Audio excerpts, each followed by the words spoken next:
The room was packed. Detroit's Roosevelt Community Hall hadn't seen this much energy in years. Journalists jostled for camera angles, activists held signs aloft, and the buzz of anticipation hovered in the air like static. Barack Obama, then President of the United States, was set to hold a town hall that had already been written off by some pundits as a routine political photo-op.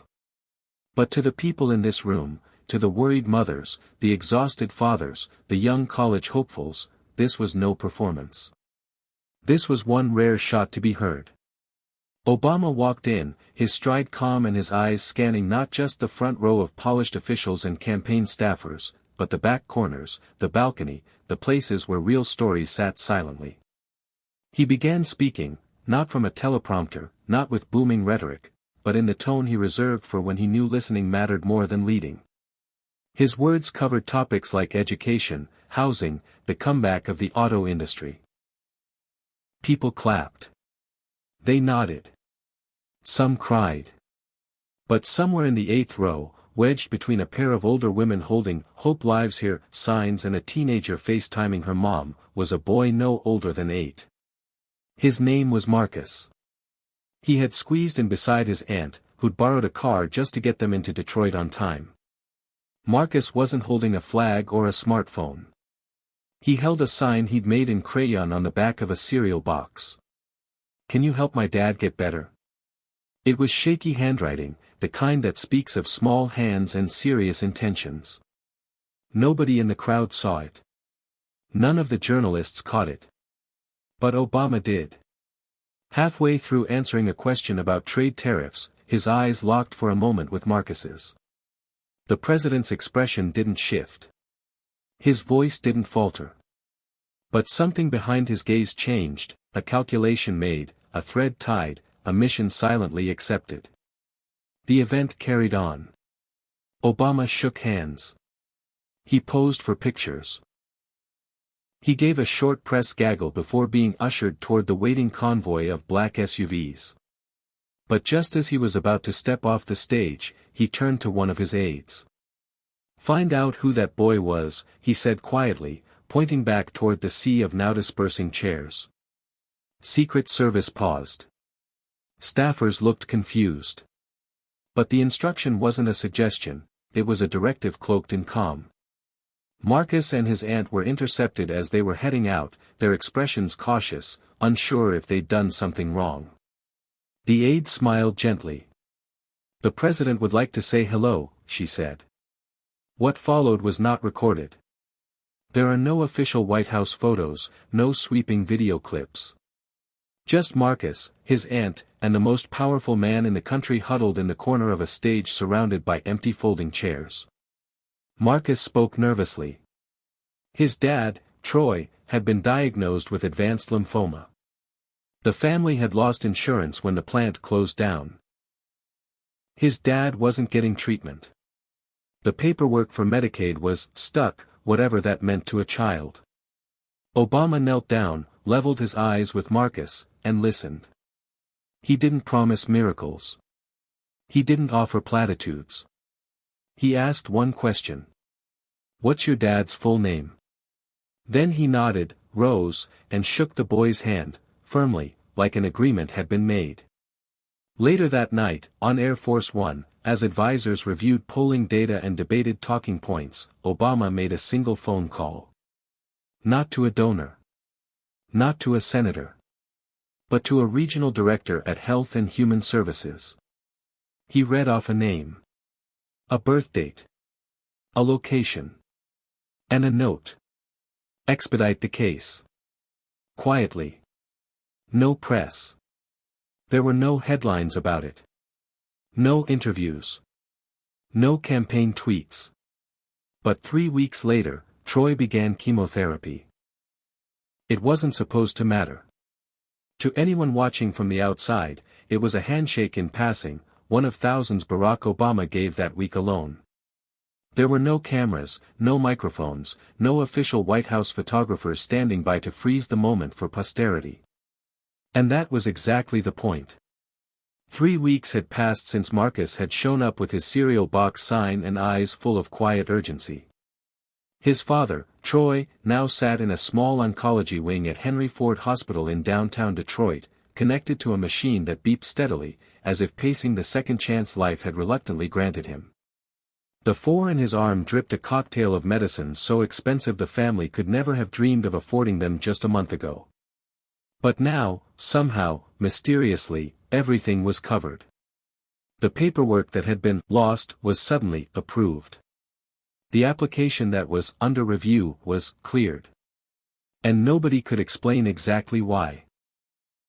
Troy asked his wife if it was a mistake. She didn't know. He asked the caseworker if they'd finally been bumped up.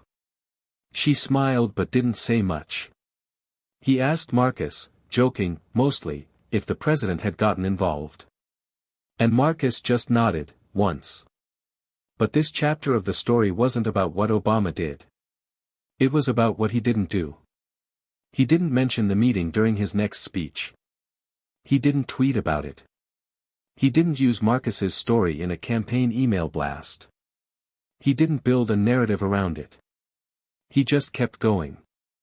At a town hall in Phoenix, he fielded questions on immigration reform. In Atlanta, he met with small business owners struggling with credit access.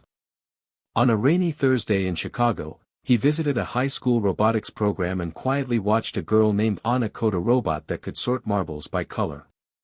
But those closest to him noticed something else. Every now and then, when the cameras weren't rolling and the talking points had run dry, he would ask, "Any follow-up on that boy from Detroit?" Just that. No names.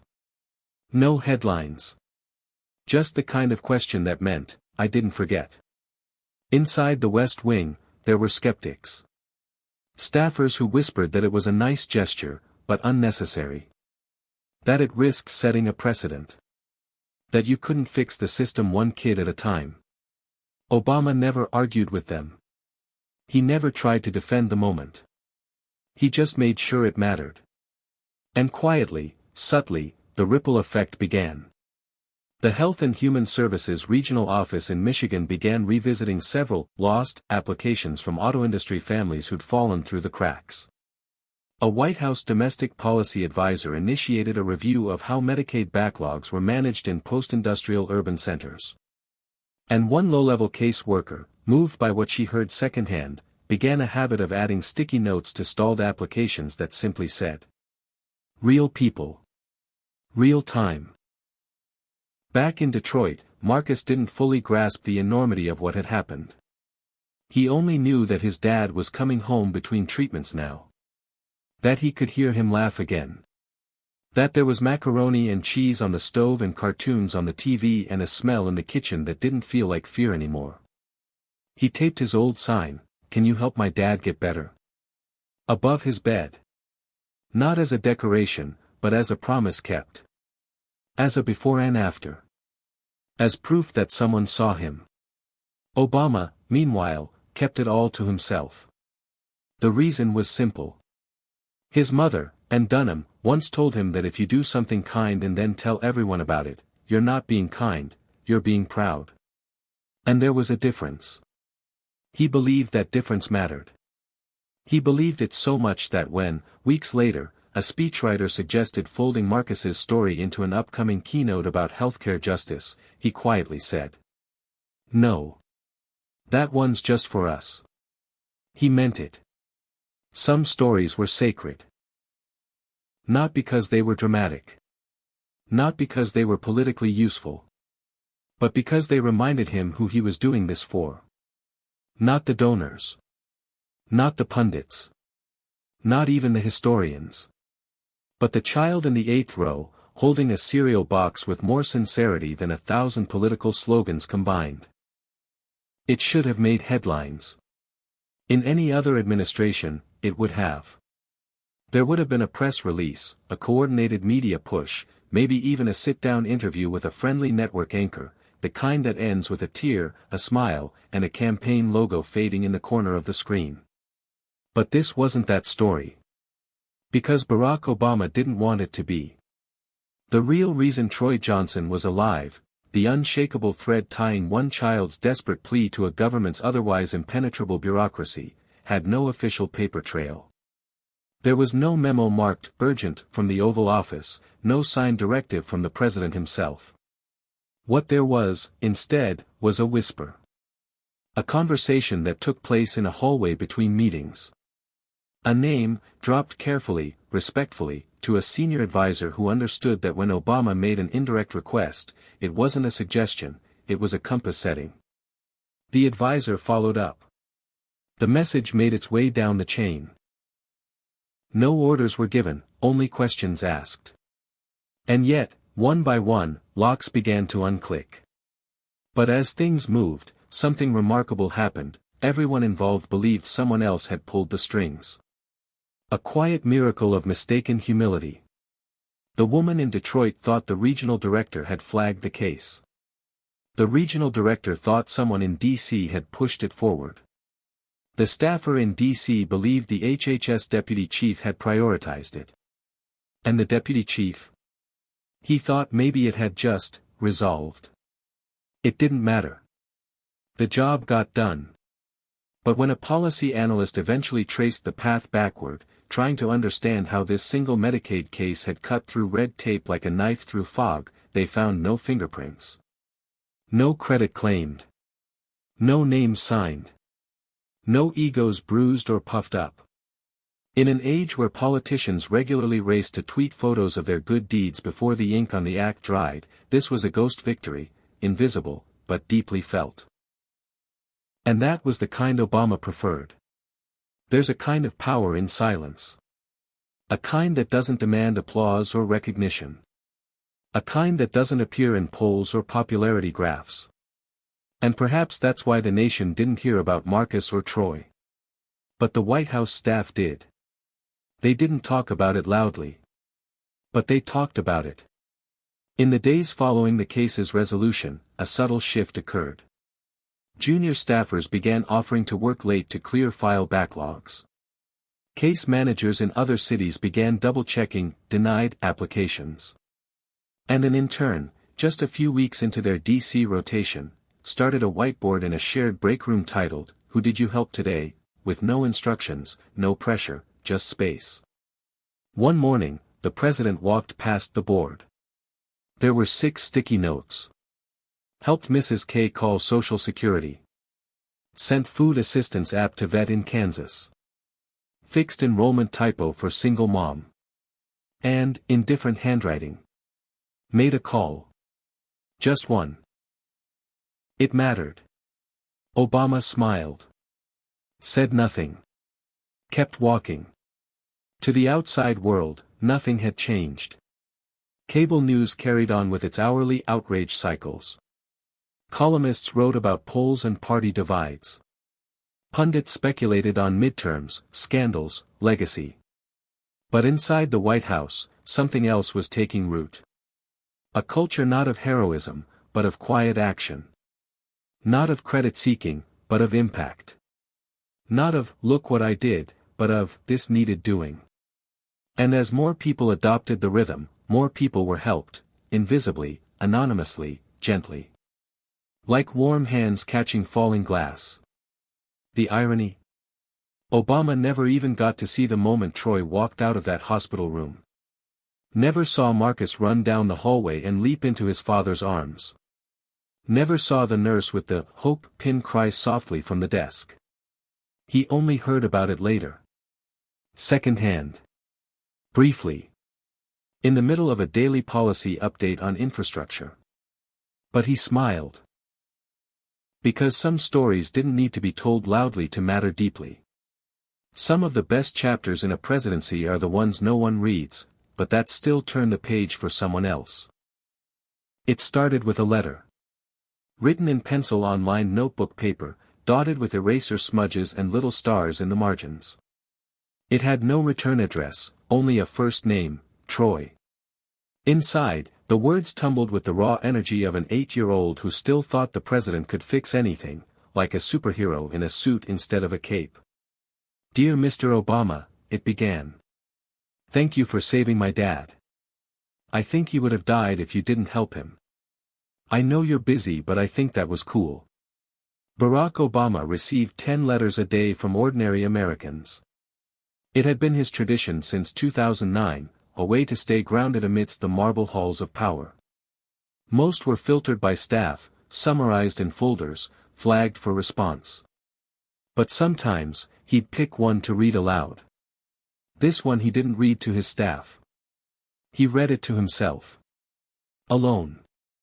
It reminded him why he had fought for policies most Americans didn't fully understand.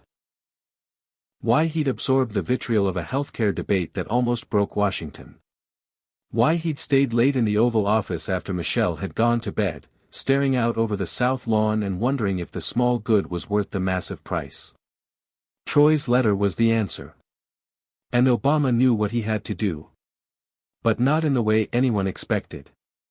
When he stepped onto the stage at the National Convention that fall, the audience thought they were about to hear a stump speech. The usual soaring rhetoric, the policy rundown, the obligatory jabs at the other side. The teleprompters were ready. The reporters had their leads half-written. But instead, Obama paused. He looked down at the letter in his pocket. Folded into fourths. Worn from the number of times he'd opened and closed it. He didn't take it out. He just closed his eyes for a second. And then began. You know, he said, his voice lower than usual, more personal, we talk a lot about numbers in this town. Numbers on graphs, in budgets, in headlines. But sometimes we forget that behind every number is a name. A story. A person who doesn't see themselves as part of a spreadsheet, but who still hopes, still dreams. He paused again. A hush fell. Tonight, I don't want to talk to you as a president. I want to talk to you as a father. A neighbor. A fellow citizen. And then he told them Troy's story. Not in grand flourishes, but simply. Plainly. About a little boy who thought his dad was going to die, and a system that almost let it happen.